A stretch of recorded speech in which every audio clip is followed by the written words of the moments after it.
Hi friends, ಕಷ್ಟ ಬಂದಾಗ ಜನ ಹೋಗೋದು ದೇವರ ಹತ್ರ. ಎಲ್ಲ ದಾರಿಗಳು ಮುಚ್ಚಿದಾಗ ಉಳಿಯೋ ದಾರಿಯೇ ದೇವರು, ದೇವಸ್ಥಾನ. ಆದ್ರೆ ಈ ದೇವಸ್ಥಾನಗಳು ಭಕ್ತರನ್ನ ಹೇಗೆಲ್ಲ ಸುಲಿಗೆ ಮಾಡ್ತಿವೆ ಗೊತ್ತಾ? ಈ ದೇವಸ್ಥಾನಗಳಲ್ಲಿ ಆಗ್ತಿರೋ ತಾರತಮ್ಯ ಎಂತಹದ್ದು?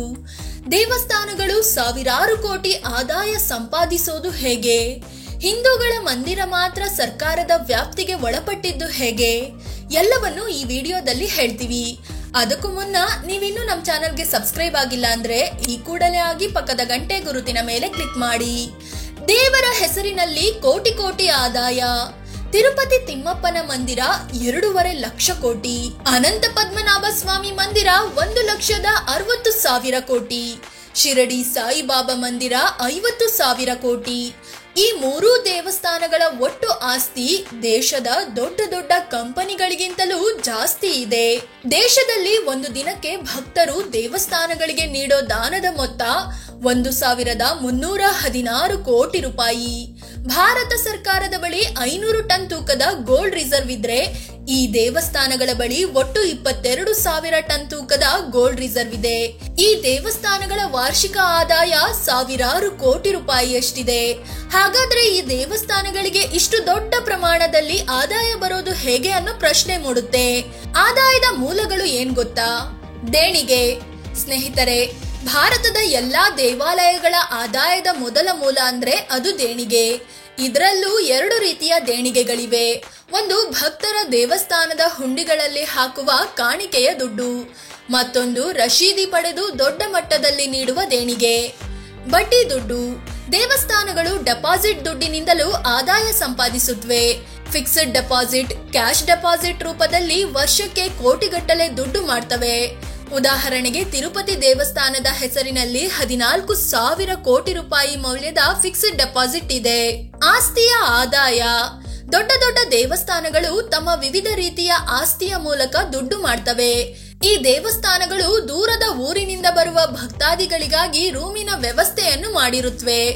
ಅದರಿಂದ ದೊಡ್ಡ ಪ್ರಮಾಣದಲ್ಲಿ ಆದಾಯವನ್ನು ಪಡೆಯುತ್ತವೆ. ಅದೇ ರೀತಿ ದೇವಸ್ಥಾನದ ಆವರಣದಲ್ಲಿ ಮಳಿಗೆಗಳನ್ನು ಮಾಡಿ ಅದರಿಂದಲೂ ಬಾಡಿಗೆ ಪಡೆಯುತ್ತವೆ. ವಸ್ತುಗಳ ವ್ಯಾಪಾರ. ಕೆಲವು ದೇವಸ್ಥಾನಗಳಲ್ಲಿ ದೇವರಿಗೆ ಅರ್ಪಿಸುವ ಪೂಜಾ ಸಾಮಗ್ರಿಗಳನ್ನು ಆವರಣದಲ್ಲಿ ಮಾರಲಾಗುತ್ತೆ. ದೇವಸ್ಥಾನದ ಕಡೆಯಿಂದಲೇ ಅವುಗಳ ಮಾರಾಟ ನಡೆಯುತ್ತವೆ. ಇದರಿಂದ ದೇವಸ್ಥಾನಗಳಿಗೆ ದೊಡ್ಡ ಮಟ್ಟದಲ್ಲಿ ಆದಾಯ ಹರಿದು ಬರುತ್ತೆ. ಮೊದಲೆಲ್ಲ ಪೂಜೆಗೆ ಭಕ್ತರೇ ಹಣ್ಣು ಕಾಯಿ ತೆಗೆದುಕೊಂಡು ಹೋಗುವುದು ವಾಡಿಕೆಯಾಗಿತ್ತು. ಆದ್ರೀಗ ದೊಡ್ಡ ದೊಡ್ಡ ದೇವಸ್ಥಾನಗಳಲ್ಲಿ ಹಣ್ಣು ಕಾಯಿ ಮಾಡುವ ಸಂಪ್ರದಾಯವೇ ಮಾಯವಾಗಿದೆ. ಅಲ್ಲಿ ಭಕ್ತರಿಂದ ಪೂಜೆ ಹೆಸರಲ್ಲಿ ದುಡ್ಡು ಪಡೆದು ಪ್ರಸಾದ ನೀಡಲಾಗುತ್ತೆ. ಅದು ಅಲ್ಲದೆ ದೇವಸ್ಥಾನದ ಒಳಗೆಯೇ ವಿವಿಧ ಬಗೆಯ ವಸ್ತುಗಳನ್ನು ಮಾರಾಟ ಮಾಡಿ ದುಡ್ಡು ಮಾಡಲಾಗುತ್ತೆ. ಹರಾಜು ಪ್ರಕ್ರಿಯೆ. ದೇವಸ್ಥಾನಗಳಲ್ಲಿ ಚಪ್ಪಲಿ ಇಡುವ ಜಾಗದಿಂದ ಹಿಡಿದು ವಾಹನಗಳನ್ನು ನಿಲ್ಲಿಸುವ ಜಾಗಕ್ಕೂ ದುಡ್ಡು ಕೊಡಬೇಕು. ಈ ಜಾಗಗಳನ್ನು ಹರಾಜು ಮೂಲಕ ಗುತ್ತಿಗೆಗೆ ನೀಡಲಾಗಿರುತ್ತದೆ. ಇದರಿಂದಲೂ ದೇವಸ್ಥಾನಕ್ಕೆ ದೊಡ್ಡ ಮಟ್ಟದ ಆದಾಯ ಬರುತ್ತೆ. ಕೆಲ ದೇವಸ್ಥಾನಗಳಲ್ಲಿ ಭಕ್ತರು ಮುಡಿಯನ್ನು ಅರ್ಪಿಸ್ತಾರೆ. ದೇವಸ್ಥಾನಗಳು ಕೂದಲನ್ನು ಮಾರಿ ದುಡ್ಡು ಮಾಡ್ತವೆ. ಉದಾಹರಣೆಗೆ 2022ರಲ್ಲಿ ತಿರುಪತಿ ದೇವಸ್ಥಾನ ಬರೀ ಕೂದಲು ಮಾರಿ 126 ಕೋಟಿ ರೂಪಾಯಿ ಸಂಪಾದನೆ ಮಾಡಿತ್ತು. ಅಷ್ಟೇ ಯಾಕೆ, ಕೆಲ ದೇವಸ್ಥಾನಗಳಲ್ಲಿ ಭಕ್ತರು ಹರಕೆಯ ಸಲುವಾಗಿ ಸೀರೆ, ಪಂಚೆ, ಟವಲ್ಗಳನ್ನು ದಾನ ಮಾಡ್ತಾರೆ. ಆದರೆ ಇವುಗಳನ್ನು ಕೂಡ ಹರಕೆ ಸೀರೆ, ಅಮ್ಮನ ಸೀರೆ ಅಂತ ಹರಾಜು ಹಾಕಿ ದುಡ್ಡು ಕೀಡಲಾಗುತ್ತೆ. ಟಿಕೆಟ್ ಮಾರಾಟದ ದುಡ್ಡು. ದೇವಸ್ಥಾನಗಳಲ್ಲೂ ಈಗ ವಿಐಪಿ, ವಿವಿಐಪಿ ಸಂಪ್ರದಾಯಗಳು ಬರೋಕೆ ಶುರುವಾಗಿದೆ. ದುಡ್ಡು ಕೊಟ್ಟು ಟಿಕೆಟ್ ತಗೊಂಡು ನೇರವಾಗಿ ದೇವರ ದರ್ಶನಕ್ಕೆ ಹೋಗಬಹುದು.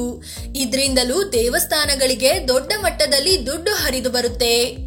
ದೇವಸ್ಥಾನದ ಆದಾಯ ಖರ್ಚಾಗೋದು ಹೇಗೆ? ದೇವಸ್ಥಾನಗಳು ಆದಾಯವನ್ನು ಹೇಗೆ ಖರ್ಚು ಮಾಡ್ತವೆ ಅನ್ನೋದು ಪ್ರಮುಖ ಪ್ರಶ್ನೆ. ಇದೇ ಪ್ರಶ್ನೆಯನ್ನು ಲಾಸ್ಟ್ ಟ್ರೀಟ್ ಜರ್ನಲ್ ಅನ್ನೋ ಪತ್ರಿಕೆ RTI ಅರ್ಜಿ ಮೂಲಕ ಸರ್ಕಾರವನ್ನ ಪ್ರಶ್ನಿಸಿತ್ತು. ಆದರೆ ಕೇಂದ್ರ ಸರ್ಕಾರ ಈ ಬಗ್ಗೆ ನಮ್ಮ ಬಳಿ ಯಾವುದೇ ಮಾಹಿತಿ ಇಲ್ಲ ಅಂತ ಉತ್ತರ ಕೊಟ್ಟಿತ್ತು. ಅಂದಹಾಗೆ ದೇವಸ್ಥಾನಗಳ ಆದಾಯದ ಒಂದು ಭಾಗ ಅಲ್ಲಿನ ಅರ್ಚಕರು, ಸೆಕ್ಯೂರಿಟಿ ಸೇರಿದಂತೆ ಇತರೆ ಸಿಬ್ಬಂದಿಗೆ ಸಂಬಳದ ರೂಪದಲ್ಲಿ ಹೋಗುತ್ತೆ. ಉಳಿದಂತೆ ದೇವಸ್ಥಾನದ ಕಡೆಯಿಂದ ನಡೆಸಲಾಗುವ ಶಾಲಾ ಕಾಲೇಜು ಆಸ್ಪತ್ರೆಗಳಿಗೂ ಒಂದಷ್ಟು ದುಡ್ಡು ಹೋಗುತ್ತೆ. ಎಲ್ಲಾ ಖರ್ಚು ಹೋಗಿ ಉಳಿದ ದುಡ್ಡು ಸರ್ಕಾರದ ಬೊಕ್ಕಸ ಸೇರುತ್ತೆ. ಇನ್ನು ಕೆಲ ದೇವಸ್ಥಾನಗಳಲ್ಲಿ ಆದಾಯದ ದುಡ್ಡು ಸರ್ಕಾರದ ಬೊಕ್ಕಸ ಸೇರೋ ಮುನ್ನ ಒಂದಷ್ಟು ಭಾಗ ಸಿಬ್ಬಂದಿಯ ಜೇಬು ಕೂಡ ಸೇರುತ್ತೆ. ಇಂತಹ ಅದೆಷ್ಟೋ ಘಟನೆಗಳು ವರದಿಯಾಗಿವೆ. ಇನ್ನು ಸರ್ಕಾರದ ಕಂಟ್ರೋಲ್ಗೆ ಒಳಪಡದ ಕೆಲ ದೇವಸ್ಥಾನಗಳು ಆದಾಯ ಮತ್ತು ಖರ್ಚಿನ ಲೆಕ್ಕವನ್ನು ಬಹಿರಂಗಪಡಿಸೋದೇ ಇಲ್ಲ. ದೇವಸ್ಥಾನಗಳಲ್ಲಿ ಸರ್ಕಾರದ ಕಂಟ್ರೋಲ್ ಯಾಕೆ?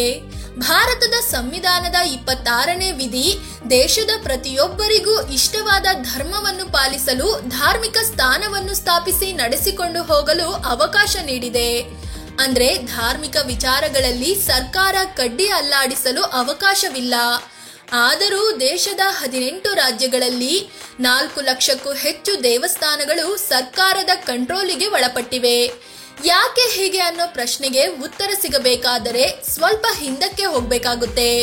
ಬ್ರಿಟಿಷರು 1923ರಲ್ಲಿ Madras Hindu religious endowments act ಜಾರಿಗೆ ತರಲಾಯಿತು.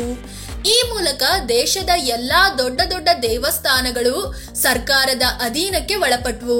ಸ್ವಾತಂತ್ರ್ಯ ಬಂದ್ಮೇಲೆ 1959ರಲ್ಲಿ ಮೊದಲಿಗೆ ತಮಿಳುನಾಡು ಸರ್ಕಾರ ಇದೇ ಕಾನೂನನ್ನು ತಿದ್ದುಪಡಿ ಮಾಡಿ ಜಾರಿಗೆ ತಂತು. ಈ ಮೂಲಕ ಹಿಂದೂ ದೇವಸ್ಥಾನಗಳನ್ನ ಸರ್ಕಾರದ ವ್ಯಾಪ್ತಿಗೆ ಒಳಪಡಿಸಿತು. ನಂತರದಲ್ಲಿ ಬೇರೆ ರಾಜ್ಯಗಳು ಕೂಡ ಇದೇ ರೀತಿಯ ಕಾನೂನುಗಳನ್ನು ಜಾರಿಗೆ ತಂದು ದೇವಸ್ಥಾನಗಳನ್ನ ಸರ್ಕಾರದ ಅಧೀನಕ್ಕೆ ತಂದವು. ಹರಕೆ ವಸ್ತು ಸೇಲ್, ದೇವಸ್ಥಾನದಲ್ಲೂ ತಾರತಮ್ಯ. ದೇವಸ್ಥಾನಗಳಿಗೆ ಹರಕೆ ಬರುವ ಬಟ್ಟೆ ಮತ್ತಿತರ ವಸ್ತುಗಳು ನಮಗೆ ಉಪಯೋಗವಾಗಲ್ಲ, ಹೀಗಾಗಿ ಮಾರಾಟ ಮಾಡಲಾಗುತ್ತೆ ಅನ್ನೋದು ದೇವಸ್ಥಾನಗಳ ವಾದ. ಆದ್ರೆ ನಮ್ಮ ದೇಶದಲ್ಲಿ ಉಡಲು ಬಟ್ಟೆ ಇಲ್ಲದೆ ಹರಿದ ಬಟ್ಟೆ ಹಾಕಿಕೊಂಡು ಓಡಾಡೋರು ಎಷ್ಟೋ ಜನ ಇದ್ದಾರೆ. ಪ್ರತಿ ದೇವಸ್ಥಾನಗಳ ಮುಂದೆ ಹರಿದ ಬಟ್ಟೆ ಹಾಕಿ ಭಿಕ್ಷೆ ಬೇಡುವ ಅಮಾಯಕರಿದ್ದಾರೆ. ಹರಕೆಯ ಬಟ್ಟೆಗಳನ್ನ ಇಂಥ ಬಡವರ ಮಾನ ಮುಚ್ಚಲು ದೇವಸ್ಥಾನದ ಕಡೆಯಿಂದಲೇ ಉಚಿತವಾಗಿ ನೀಡಬಹುದು. ಇನ್ನು ದೇವಸ್ಥಾನಗಳಲ್ಲಿ ದುಡ್ಡು ಕೊಟ್ಟು ಟಿಕೆಟ್ ತಗೊಳ್ಳುವವರಿಗೆ ನೇರವಾಗಿ ದೇವರ ದರ್ಶನ ನೀಡಲಾಗುತ್ತೆ. ದುಡ್ಡು ಇಲ್ಲದ ಬಡವರು ಲೈನ್ನಲ್ಲಿಯೂ ನಿಂತು ದರ್ಶನಕ್ಕೆ ಗಂಟೆಗಟ್ಟಲೆ ಕಾಯಬೇಕಾಗುತ್ತೆ.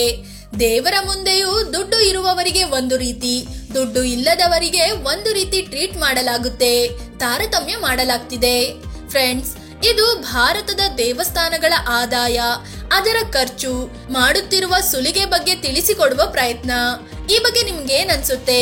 ನಿಮಗೆ ಯಾವ ದೇವಸ್ಥಾನಗಳಲ್ಲಿ ಇಂತಹ ಅನುಭವವಾಗಿದೆ? ದೇವಸ್ಥಾನಗಳು ಸರ್ಕಾರದ ವ್ಯಾಪ್ತಿಯಿಂದ ಹೊರ ಬರಬೇಕಾ? ಕಾಮೆಂಟ್ ಮಾಡಿ ನಿಮ್ಮ ಅಭಿಪ್ರಾಯ ತಿಳಿಸಿ.